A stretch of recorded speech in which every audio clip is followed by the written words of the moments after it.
So I have admittedly on these airwaves, and Smith, welcome our guest in. My music tastes are pretty much landing solidly in R&B. I have a vast gospel knowledge that ranges from James Cleveland and Shirley Caesar all the way through to Tamla Mann and Kirk Franklin. I could do it all and everything in between. Jesus Dropped the Charges, one of my favorite songs from the O'Neill twins. I got a range of music, but it sits firmly in one area. So jazz ain't my thing. And I'm rarely listening to country music, except now what I'm realizing, Anthea Butler and family, is that country is the music that I listen to. And let me welcome one of the amazing songstresses, writers, purveyors of all of the great vocal stylings. Let me welcome country music star, the one and only Brittney Spencer. Hey. Hi, y'all. The country singing, the country music is about that storytelling that comes from us. That's our tradition. We're gonna tell them stories and then put a beat to it and some song. Brittney, walk us through you getting into this genre, and I love it. I love that you're here. Thank you. I'm very happy to be here, and thank you for having me today. I'm such a fan, Karen, and so I'm just here for it. I'm from Baltimore, Maryland. Wait, say Baltimore again. Say Baltimore again for the people. I'm from Baltimore, Maryland. You said it just I be right. trying to let people know, like, I do country music, and I've been living in Tennessee for 8 years, but I'm still from Baltimore through and through. But I, as a teenager, I fell in love with country music. A friend of mine named Keisha was like, yo, you need to listen to Dixie Chicks. Now they're the Chicks. And I didn't know what I was about to embark upon. It without realizing, you don't really know your life is changing in real time, at least as a kid. And I didn't know. All I knew is that I loved them. And I just started binging country radio and watching all the music videos. I got put on this trail. And then I started kind of learning a whole lot about like Ray Charles and just the history and the love, the collective love from just our community as it pertains to country music. And I just followed suit, and I just thought, oh, this is dope. But I'm grateful. I love being here. I tell people all the time that my introduction to Southern culture wasn't country music. It was because my mother's husband is from Sumter, South Carolina. And every summer we would go down there. And I thought, only thing I knew about country culture was us. It was folks who listened to Al Green and made mac and cheese with like 6 or 7 different kinds of cheese and grits, and we arguing over whether or not to put salt or sugar in them. I put sugar in mine growing up, but now it's cheese, and it's like all kinds of bougie savory things for me now. But when you said sugar, I was like, oh no. As a kid, I put sugar in grits. We put butter and sugar. I know, but I'm thankful that I got out of that. But I don't knock people. Everyone's on their own grits journey, and you have to figure out for yourself where you land. And sometimes it takes years, so I don't grits shame people. And so I'm not even gonna lie, I do. I really do. Don't do that, Dr. Butler, because how people choose. I mean, I think Brittney's on to something. We are all the different places in our grits journey. And that sounds like that could be a country music song. I think you got your next hit. I just got Dr. Butler's next book. I think we are all on our grits journey. Should be a song. That should be a song. I need you to do that, Brittney. Yeah. Oh, I'm here for it. Yeah, Brittney, I'm real curious because somebody would think, okay, you started listening to country western music and you started singing, but there's not a lot of Black women or Black men, for that matter, to look at in country western music. And what did you listened to the Dixie Chicks and now the Chicks, and you modeled yourself sort of, it kind of, but not sort of. But who else did you look up to? I mean, this is kind of a hard kind of place to kick into for a variety of reasons, and you know why. Yeah, absolutely. Yeah. Yeah. It's kind of like, how we always have to be this and that. Mm-hmm. Like, how we got to be one thing, but we also got to know that thing too. Mm-hmm. So like I grew up like my church was down in the hood in Baltimore. And so Okay. while I'm going to church and singing all the time, I'm also being classically trained over at a school out in the suburbs. And Okay. then I live in Black suburbs. And so I'm just getting a lot of things. And of course, I'm listening to country music and I'm learning about pop and all these different things. And I love R&B. Like I love R&B to the core of me. Oh my Yeah. gosh, I love R&B. Country music is R&B's cousin to me. And so Okay. it's I don't know. I feel like it was always bits and pieces that I would take away from. So I love the Chicks. They made me love country music, and people like Brad Paisley and Alison Krauss. Like they made me love country music. And then when I found out about Taylor Swift, she made me feel like I could do country. I started finding the commonalities in unexpected ways. So it was something about her being from Pennsylvania, not having a twang, and being really, really poetic and youthful that made me feel like, oh, I can do this too. You know, it's something about that. And then I would look at people like Destiny's Child, and they wore a whole bunch of Western fashion. Like they They wore did. cowboy hats, they wore cowboy boots. French. Yep, Prince, Mary J. Blige. And so I was always having to pick and pull from like 5 different places to make my dream make sense in my head. And I think that probably is I think that's really reflective in my sound. That's why I sound like country, but something else. I sound like country. I call myself a country alternative artist because I love the idea of country and something else, because that's how I've had to listen to music.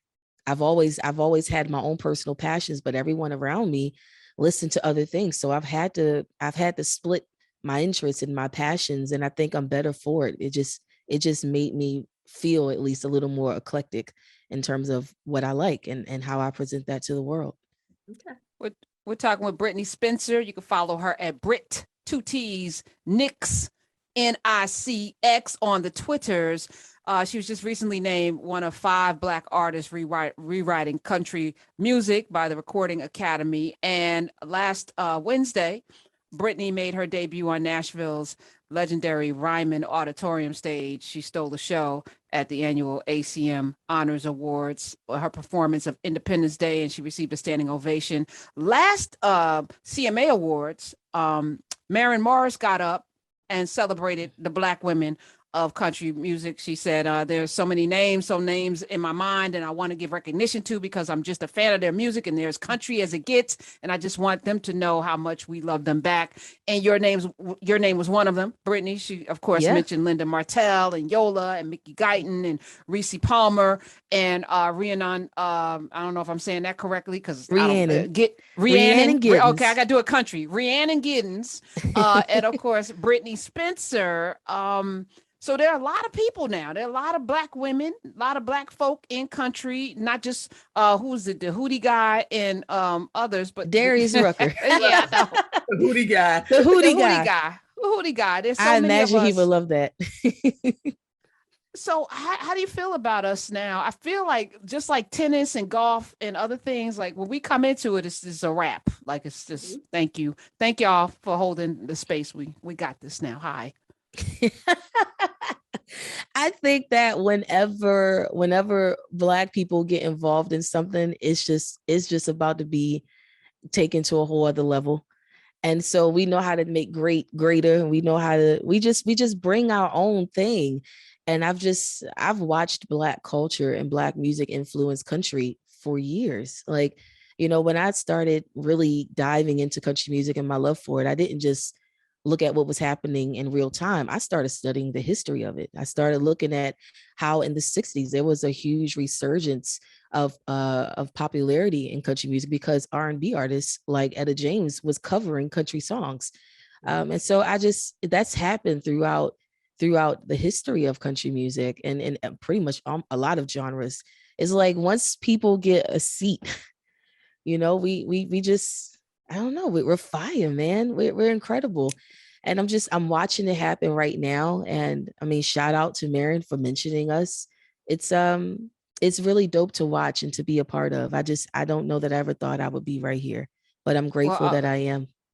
You deserve, I mean, this is when I said we're making it better. No, we're just snatching back what was already ours. Yeah. Charlie Pride This is and others. true. and as I'm thinking about it, just a few years ago, Beyonce, caught a lot of flack for singing, and it's like, really? Beyonce's from Texas. What are we doing here?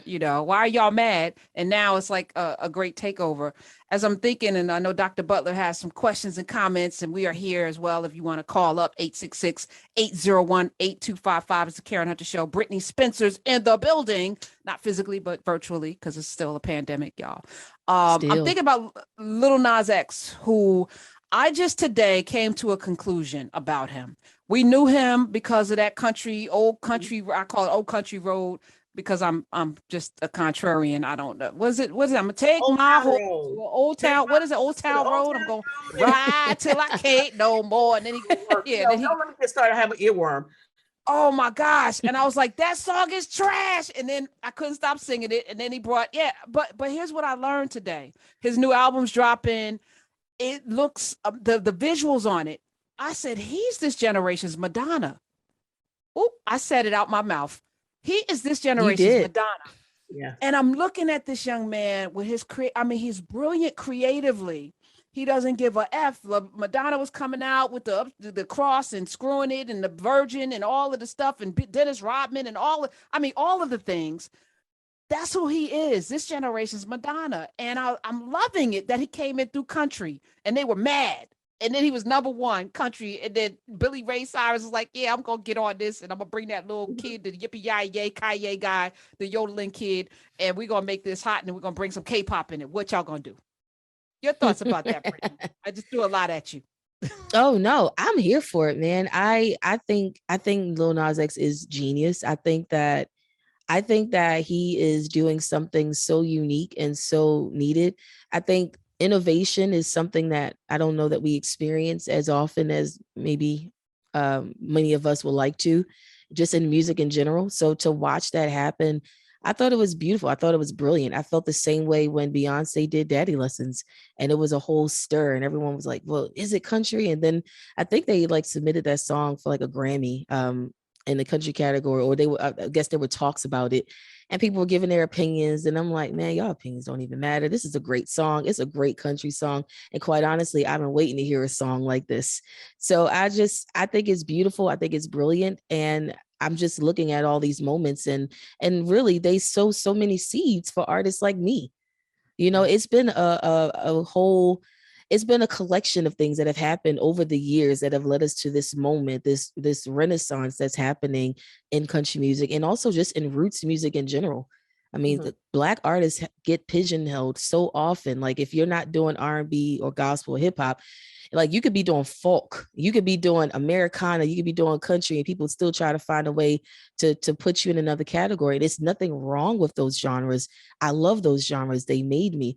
But also there has to be a space for Black artists to do something that, one, we've always done, but also to be marketable in other spaces as well, instead of telling us, no, you belong here. And so I think that it's beautiful when we see artists like Lil Nas X, when we watch moments happen like Daddy Lessons with Beyonce. I feel like those moments they've carried us to these other moments. And of course, Mickey Guyton, like putting out a song like Black Like Me, and really breaking down this door that really kind of let the floodgates happen. And you're seeing a huge influx of Black artists in country and in Americana spaces. It's important. Like those moments are historic, and I don't know that people realize it because we're witnessing it in real time, but it's making a huge difference. There is no me or anybody else without those moments.